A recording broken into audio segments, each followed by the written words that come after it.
VVVF 전기동차 제동에 관하여 살펴보겠습니다. 우선 제동의 원리는 두 가지로 구분됩니다. 정기적인 힘, 즉 역기 전력을 이용하는 회생제동과 압축 공기의 힘, 즉 기계적인 마찰력을 사용하는 공기제동으로 나뉘는 것이죠. 회생제동과 공기제동의 비중은 본선 운행하는 정상 차량인 경우 70% 이상을 회생제동이 담당한다고 생각하면 됩니다. 본격적으로 제동을 구분하자면 상용, 비상, 보안, 주차, 정차 제동의 5가지로 살펴볼 수 있습니다. 상용 제동은 운행 중 가장 많이 사용하는 제동으로서 서비스 브레이크라고 하는데, 특히 7단 제동은 비상 제동 직전의 최대 상용 제동이라는 의미에서 풀 서비스 브레이크라고 합니다. 제동력 부족 시 등 운행 중 자동적으로 FSB가 체결되는 경우가 있습니다. ATC 구간에서는 제한속도 초과 시 노티스 브레이크가 체결되는데, 이 또한 7단 제동입니다. 상용 제동이 문제되는 건 완해가 안 될 때입니다. 만일 상용 제동 체결이 안 되면 비상이나 보안 제동을 사용하면 되지만, 완해가 안 되면 경우에 따라 기관사가 운전실을 나와서 처리해야 하기 때문입니다. BC, 즉 제동 핸들 개통의 문제가 아니라면 전 차량 완해 불량이 생길 일은 없습니다. 상용 제동은 전기 지령식 방식이므로 전기 공급이 안 되면 제동이 풀리게 되어 있기 때문입니다. 하지만 기계적인 문제 때문에 일부 차량에 완해 불량이 생길 수 있는데, 이럴 땐 CPRS 취급을 해보고 해결이 안 되면 해당 차 BC 전체 완해 코크를 차단하여 제동통 작용 공기를 배출시켜야 합니다. 완해 불량 해결 여부는 모니터 제동통 압력 화면이나 타행 시 열차에 끌리는 느낌 등으로 알 수 있습니다. 비상제동은 상용제동과 반대로 비상 루프 회로에 전기가 공급되지 않으면 체결됩니다. 비상 루프 회로의 어느 한 접점이 개방되면 비상제동이 체결되는 것입니다. 각각의 접점은 BC, BVN, ATS, ATC, DSD, MRPS, EBS, RSOS입니다. 비상제동이 체결되었을 때 BC, BVN, ATC까지는 커버할 수 없지만 ATS, DSD, MRPS, EBS, RSOS는 EBCOS가 비상제동을 임시 개방할 수 있습니다.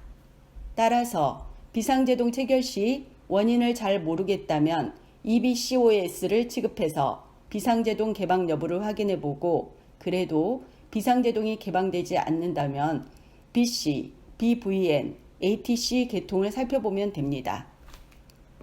이때 주의할 점은 비상제동 완해 여부는 모니터가 아닌 공기압력계로 확인해야 한다는 것입니다.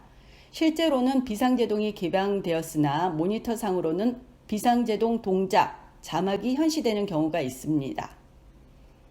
ATC 개통 문제란 ATCN이나 ATCPSN이 계속 트립되는 문제, ADU 이상 시 등이며, 복구 불가 시 관제 승인에 의한 ATCCOS 취급 및 지령 운전을 시행합니다.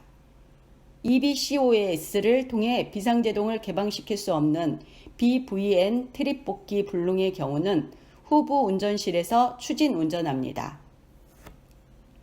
비상제동 복귀 시 혹시 완해 불량이 생긴 차량이 있다면 상용 제동 시의 완해 불량처럼 CPRS 취급을 해보고, 그래도 복귀 불가 시 해당 차량 BC 전체 완해 코크를 차단한 취급을 하면 됩니다. 보안 제동은 두 가지만 주의하면 됩니다. 투입 및 개방과 완해 불량의 문제입니다. 첫째, 먼저 투입 원리를 살펴보면 보안 제동 스위치 1에 의해 전 차량 보안 제동 전자변이 여자되면 대기하고 있던 보안 제동 공기통 압축 공기가 제동통으로 들어가 제동이 체결됩니다. 스위치를 오프하면 압축 공기는 차단되고 제동통 공기는 전자변을 통하여 배출됨으로써 제동이 해방됩니다. 전자변의 전원 공급 유무에 따라 제동이 체결되고 완해되므로, 만일 보안제동 체결된 상태에서 보안제동 스위치를 오프해도 스위치 불량으로 완해가 안 될 때는 전자변 차단기인 SCBN을 오프해주면 스위치를 오프한 것과 같은 격이 되어 보안제동이 풀리게 됩니다. 특히 주의할 점은 보안제동 취급 후 완해불량인 차량이 발생했을 때입니다. 상용이나 비상제동 완해불량일 때처럼 CPRS나 BC 전체 완해 코크 취급을 해서는 안 되고 해당 차량 SBU 코크를 차단해야 합니다. 보안제동은 말 그대로 보안 역할을 하다 보니 상용이나 비상제동과는 공기통과 공급 경로 자체가 다르기 때문입니다. 주차제동은 역행 해로에 영향을 미치므로 간혹 애물단지 취급을 받습니다. 이래 상황으로 주차제동이 체결되는 경우를 살펴본다면 충격, 배관 부식이나 연결 부위 노후화 등으로 인한 주공기 누설, PS의 기계적인 불량 등이 있겠고 신형차인 경우 PBN 차단이나 PAR 불량 등 정기적인 원인이 추가됩니다. 이래 상황으로 주차제동이 체결되면 모니터 화면에 주차제동 동작이 표시되는데 정기적인 문제인 경우에 공기압력계의 MR 압력은 정상이므로 주공기 누설로 인한 주차제동 동작과 구분이 됩니다. 만일 TC차의 주공기가 누설되면 주차제동 수동 완해 조치를 취해야 하는데 PB코크나 BC 전체 완해 코크를 차단하여 주차제동 스프링 압력을 약화시킨 후 주차제동 완해고리를 잡아당기면 더 이상 주차제동력은 작용하지 않게 됩니다. 신형차의 정기적인 문제들은 PBBS 취급으로 연결이 되는데 TC차 주공기 누설의 경우에도 MR코크 차단으로 MRPSAR을 여자시키면 PBBS 취급으로 역행이 가능하며 구형차와는 달리 앞 운전실에서 전도 운전이 가능합니다.